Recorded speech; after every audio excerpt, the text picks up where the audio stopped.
guys, it's Aoife from Words of Clover and I'm here with a recommendation video today. So this month the much anticipated prequel kind of series to Lord of the Rings came out onto the television called Rings of Power, and it kind of got me thinking about other fantasy books that people might like to read if they are liking Rings of Power, or if they also have just enjoyed the Lord of the Rings books or movies and the general kind of fantasy like big world building that is in those books and shows and movies. So I'm basically here today with a fantasy book recommendation. The first author and books I'm going to talk about is one of my old favourites, and that is Trudy Canovin. So she has a couple of different series that are all like fantasy series that all tend to be focused around magic, and all of her books tend to have a lot of world building, and I always really enjoy the way she just writes her characters who come from all different types of places in the world, as well as the different types of magic systems. One of my favourites is definitely the Black Magician's Trilogy, which is and this is the first book, The Magician's Guild. In this one we're following a world where we are magic obviously exists, and there is the Guild of Magicians, and people are generally from kind of the higher level of class are tested to see if they have the ability to do magic. And in this one there is a girl who kind of lives in the slum area of the city, and one day she ends up being like found out that she can do magic, and then they end up hunting for her because it's actually really dangerous to have the ability to do magic and not actually know how to use it. And so she ends up kind of eventually being found, and she's brought into the Magician's Guild to learn how to be a magician. It's not really the chosen one trope, but there's definitely some like really nice kind of magic school tropes in this, and like obviously a magic school setting, but there's also a lot of world building. There is some shadowy kind of villains on the horizon. There's like a brewing war as well, that you kind of learn about through the first couple of books, and then in the third book obviously it all comes to a head. And I really enjoy this trilogy all the time. I've reread it I think maybe twice, maybe 3 times, and it's always fun, and I always really enjoy it. And she also has another series called Age of the Five, and the first book, I've actually only read the first book in this series, but the first book is Priestess of the White, and in this one we are following quite a vast world where there are many different types of people, and also kind of different types of creatures in this world as well, which does remind me a lot of Middle Earth and Lord of the Rings, and all the different types of creatures that do coexist on Middle Earth. So in this one we start following a young woman who becomes this type of sorceress, and eventually she is brought up to be one of the most powerful sorceresses in this world. And there is also a war brewing, and she and others have to go off to try and basically come up with alliances with a bunch of different kind of tribes and families and people to fight against this gathering dark forces that are on the horizon. And this is only the start of the book. As you can see, it is quite like a chunky book. There is a lot of world building in this book, and this one is really only like the tip of the iceberg, I think. And I say in the other books there will be a lot more of the world building. We'll see a lot more different characters, but yeah, this is fun. There is, you know, that different kind of species of kind of creatures and that are very human-like in many ways. There is the sorceress, and then there is just a lot of different relationships and like dynamics going on in this book that are really fun to read. So I would definitely recommend it, especially if you want maybe a slower paced fantasy world, that one that you can really like sink your teeth into, that you can take your time with and really absorb. I think this one is a really good one. A book that I have read that really makes me think of Lord of the Rings and Rings of Power, definitely Age of Myth by Michael J. Sullivan. Now this is the first book in his Legend of the First series, and in this world there are 2 main different types of creatures in this world. One of them is the Frey, which are basically like the elvish creatures, and they are, you know, they're thought of as gods by the runes, which are actually the more human-like creatures.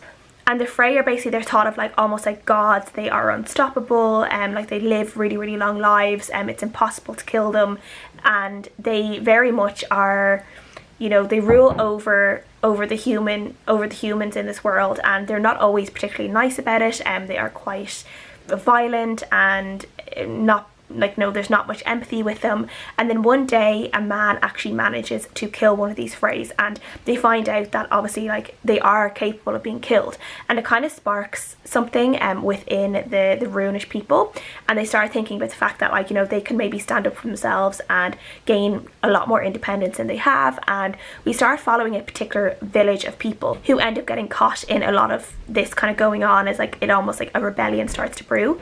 And then we also see some other, like another faction of Frey people come into the story as well, and like they are on the Rune side of things. So we see that there is kind of there are different political alliances within these elvish type creatures, and there's a lot of goings on there. Not everyone is bad, and yeah, there's just a lot of like political things going on, as well as just action as well. And I also really liked there were some really great female characters in this book as well, which I really enjoyed and appreciated. This is actually a prequel series to Michael J. Sullivan's Rhaeria, I think it is called, and that again is kind of fun as well. Like similar to Rings of Power, it is a kind of a prequel story, and has some like little connections to his other books if you enjoyed his other books as well. And then if you wanted something a little bit more light and a little bit more fun, I would definitely recommend Kings of the Wild by Nicholas Eames. I actually don't have a physical copy of Kings of the Wild, but I do have a physical copy of the sequel, which is Bloody Rose, and kind of gives off the same vibes as Kings of the Wild.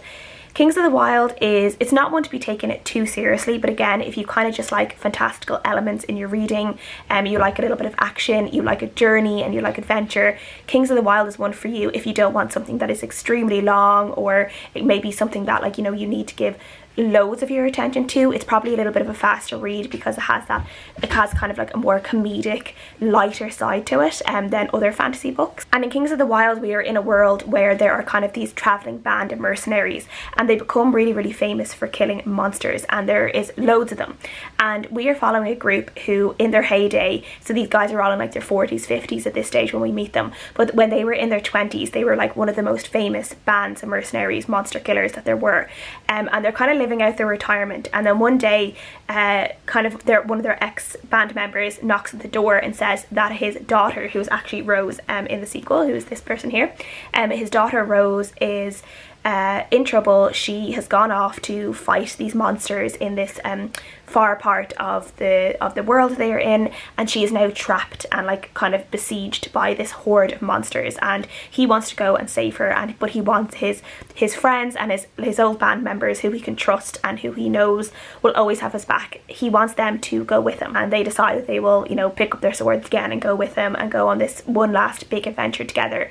But they don't really know if they will survive it, and then they soon find out that fighting monsters in like your 50s is a lot harder than fighting monsters in your 20s. And I just really enjoyed it. It's so much fun. It's like laugh out loud funny, and yeah, the sequel as well, Bloody Rose, is also really good. So I would definitely recommend the both of them, but the first book is Kings of the Wild. And then the next book slash series I want to recommend is The Fateful and the Fallen by John Gwynne, and the first book is Malice. Now I've talked about this book a lot on my channel, though I don't think quite as much recently. I reread this book last year and I enjoyed it just as much as I did the first time. This is one of those books that I would also liken to and would recommend to people who enjoyed Game of Thrones. So there's 4 books in this series, and there's also a like sequel series as well. We follow a huge cast of characters over like a long number of years. We see a lot of characters grow from childhood into young adulthood, similar to Game of Thrones as well. And I guess in terms of Lord of the Rings as well, we are following characters on this really big journey over like a long course of time, and this is similar. So in this world, it's called the Banished Lands, and there are giants, there are humans, and there are all sorts of kind of demon, angel-like creatures. And we know that there is this prophecy, and the prophecy is that there is going to be a hero that is going to help people and kind of raise everyone up from a terrible war that is going to come. But then there's also going to be this big villain who is going to come down and wreck and destruct, going to like ravage the land and bring this massive destruction to people and cause a lot of death and sadness and injury. And we don't know, like we can kind of make guesses. We don't know yet for sure who is this black sun who's going to bring death, or the bright star who will bring glory. And we are following a bunch of different characters as they start off on their journeys. And one of the characters we are following is Corbin, who's this young boy in the village. He is the son of the local blacksmith, and he starts training to be a warrior, as all boys in this village have to eventually become a warrior. And he starts realising that he's really good at fighting, and he starts creating friendships, but then he also creates a lot of enemies as well. And Corbin soon becomes a really central character in this story, and we follow him and his friends for a long time to come.